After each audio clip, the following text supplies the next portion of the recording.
Baik, bismillahirrahmanirrahim. Assalamualaikum warahmatullahi wabarakatuh. Teman-teman, perkenalkan nama saya Gulam Ilmam, mahasiswa Telkom dari reguler MBA dengan NIM 20505123 Jadi, di sini saya akan mempresentasikan tentang video lanjutan dari video sebelumnya. Jadi di video sebelumnya saya telah menjelaskan tentang konsep-konsep kepemimpinan digital. Jadi di situ ada hal-hal apa aja yang harus dimiliki oleh pemimpin digital. Nah, dalam video ini saya akan memberikan suatu studi case tentang penerapan pada suatu perusahaan mengenai kepemimpinan digital.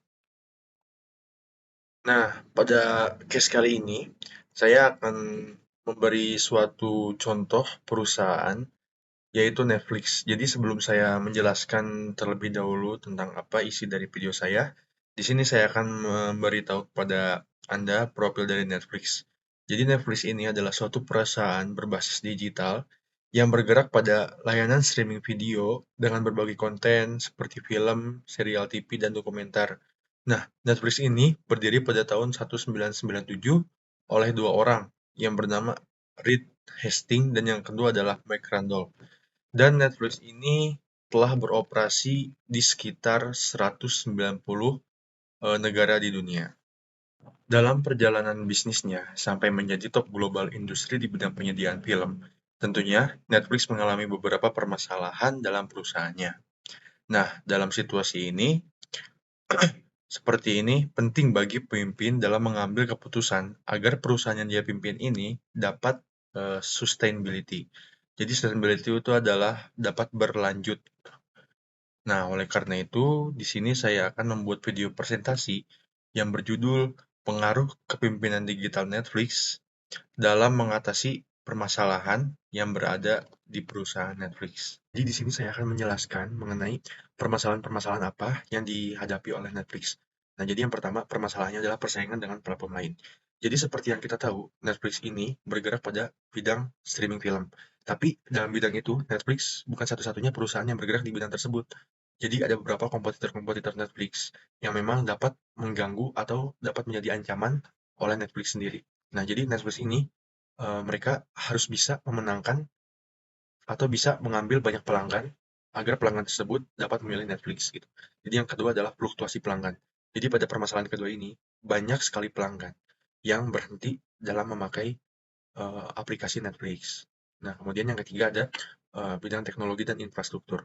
Jadi bidang teknologi dan infrastruktur ini adalah uh, suatu permasalahan yang dihadapi oleh Netflix yang berupa volume data yang sangat besar, kemudian juga ada keamanan data yang menjadi isu kritis karena Netflix ini menyimpan informasi sensitif pengguna. Kemudian ada pemeliharaan dan pengembangan model prediktif analitik yang kompleks dan memerlukan sumber daya teknologi yang besar. Nah, meskipun Netflix telah mengatasi sebagian permasalahan ini, eh, tetapi Netflix juga harus beradaptasi dengan teknologi terbaru yang menjadi tantangan yang berkelanjutan dalam industri yang terus berkembang. Setelah tadi saya menjelaskan tentang apa saja permasalahan-permasalahan yang dihadapi oleh Netflix, nah tentunya top leader dari Netflix ini tidak akan membiarkan permasalahan itu terus berlarut-larut.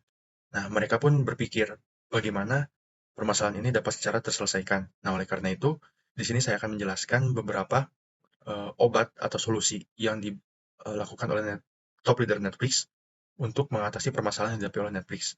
Nah, jadi Netflix ini berhasil beradaptasi dengan perubahan dan membaca kebiasaan konsumen melalui pendekatan yang responsif dan inovatif. Jadi, melalui analisis big data ini, Netflix memahami preferensi individu pengguna dan memanfaatkannya untuk menyusun rekomendasi konten yang personal. Jadi Netflix ini dapat membaca kebiasaan-kebiasaan apa yang biasanya dilakukan oleh pengguna Netflix. Jadi nantinya Netflix bisa merekomendasikan konten-konten apa yang dapat ditawarkan oleh Netflix. Kemudian ada investasi dalam teknologi. Jadi investasi dalam teknologi ini, Netflix ini dapat mendukung analisis real time yang dapat membantu Netflix untuk memberikan rekomendasi konten secara lebih cepat dan akurat kepada pengguna. Nah, kemudian COE ini dapat memastikan bahwa Netflix mematuhi regulasi privasi data yang berlaku di seluruh dunia dengan bekerja sama dengan tim hukum dan kepatuhan untuk memastikan kebijakan prosedur yang sesuai. Nah, kemudian ada keterbukaan. Jadi Netflix ini terbuka untuk mereka siapa saja yang dapat membantu Netflix untuk mengatasi permasalahan yang dimiliki oleh Netflix. Jadi Netflix ini juga membuka peluang untuk berkolaborasi dengan pihak eksternal, termasuk akademisi dan perusahaan teknologi atau penyedia solusi big data, untuk mendapatkan wawasan dan dukungan tambahan terhadap permasalahan yang dihadapi oleh Netflix tersebut. Jadi, kesimpulan dari pemaparan video saya sebelumnya adalah Netflix telah berhasil mengatasi permasalahan big data dan pelanggan dengan pendekatan inovatif dan juga responsif.